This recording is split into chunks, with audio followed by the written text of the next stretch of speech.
রাজধানীর বারিধারায় ফিলিস্তিন দূতাবাসের সামনে নিরাপত্তার কাজে দায়িত্ব পালনরত এক পুলিশ সদস্যকে গুলি করে হত্যা করেছে আরেক পুলিশ সদস্য। এ সময় গুলিবিদ্ধ হয়ে আহত হন আরও একজন। আশঙ্কাজনক অবস্থায় তাকে রাজধানীর ইউনাইটেড হাসপাতালে ভর্তি করা হয়েছে। ঘটনাস্থল পরিদর্শন শেষে আইজিপি জানান, ঘাতক কাউসারকে আটক করা হয়েছে। ঘটনার কারণ খুঁজতে তদন্ত চলছে বলেও জানান পুলিশ প্রধান। ফিলিস্তিন দূতাবাসের সামনের সড়ক। প্রত্যক্ষদর্শীরা জানান, পুলিশ কনস্টেবল কাউসারের এলোপাতাড়ি গুলিতে কনস্টেবল মনিরুল ইসলাম নিহত হন।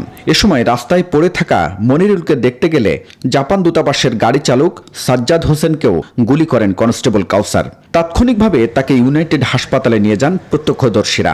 ডিউটি শেষ করে যাচ্ছিল, তো হঠাৎ করে এই সাইকেল নিয়ে যাচ্ছে, এখন একটা পুলিশ পড়ে আছে এই বাড়িধারা।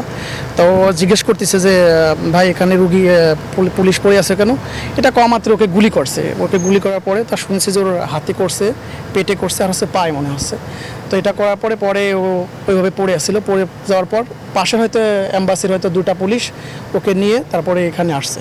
রাত 11:15টার দিকে মনিরুলকে গুলি করে হত্যা করার পর অসংলগ্ন অবস্থায় ঘুরতে থাকেন কাউসার।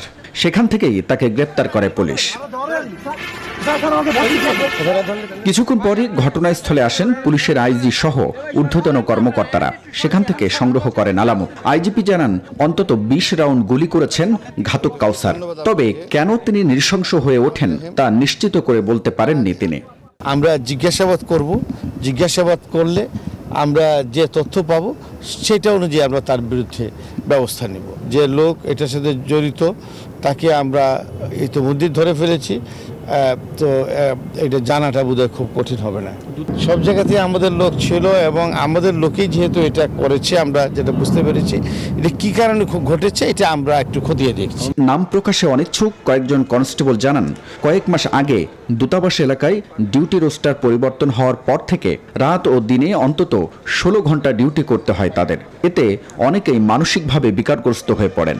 এই ঘটনার পেছনে এটিও একটি কারণ হতে পারে বলে মনে করছেন তারা। পুরো জিনিসই আমরা খতিয়ে দেখব, তখন আমরা বলতে পারব। এদিকে নিহত মনিরের মরদেহ ময়নাতদন্তের জন্য রাজধানীর সোহরাওয়ার্দী হাসপাতালের মর্গে নেওয়া হয়েছে বলে জানান তিনি। হাবিবুল ইসলাম হাবিব, নিউজ 24, ঢাকা।